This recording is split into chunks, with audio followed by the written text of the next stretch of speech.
नमस्कार, आपण पाहत आहात मानदेश माझा। आंदोलन करते येताच अधिकारी गेले कार्यालय सोडून। वरिष्ठ अधिकारी यांनी केली कान उघडणी। लेखी आश्वासनानंतर ग्राहक प्रबोधन समितीचे आंदोलन मागे। लाईट बिला संदर्भात आज दहिवडी उपविभागीय महावितरण कार्यालयासमोर ग्राहक प्रबोधन समितीने लाईट बिलाची होळी केली आहे।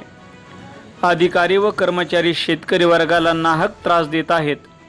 मीटर रीडिंग न पाहता आवाची सवा बिले दिली जात असल्याचे यावेळी सांगितले।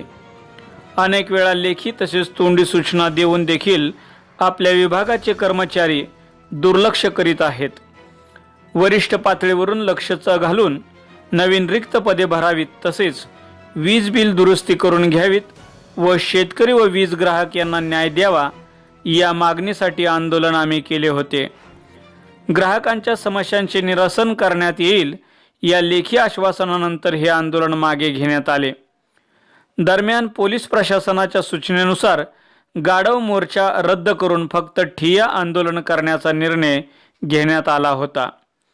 महावितरणचे कर्मचारी ग्राहकांना व शेतकऱ्यांना नाहक त्रास देत असून हजारो रुपयांची भरमसाठ बिले दिली गेली आहेत। महावितरण कार्यालयात ग्राहक व शेतकऱ्यांना टोलवाटोलवीचे उत्तरे देण्यात येत आहेत। महावितरण कार्यालयात ग्राहक व शेतकऱ्यांना टोलवाटोलवीची उत्तरे देण्यात येत आहेत। हजारो शेतकरी तसेच वीज ग्राहक बिल दुरुस्तीसाठी येतात, मात्र त्यांना दाद न देता अरेरावीची भाषा केली जाते।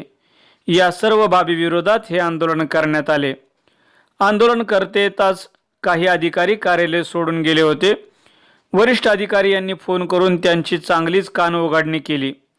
आंदोलन होणार असल्याचे लेखी पत्र देऊन देखील कोणीच वरिष्ठ अधिकारी उपस्थित नव्हते। त्यामुळे संतप्त झालेल्या कार्यकर्त्यांनी महावितरण विरोधात घोषणाबाजी केली, तसेच वीज बिलाची होळी करण्यात आली। त्यानंतर काही वेळात वरिष्ठ अधिकारी आंदोलनस्थळी उपस्थित झाले। अधिकारी व कार्यकर्ते यांच्यात चर्चा झाली। नंतर महावितरणच्या अधिकाऱ्यांनी लेखी स्वरूपात उत्तर दिले।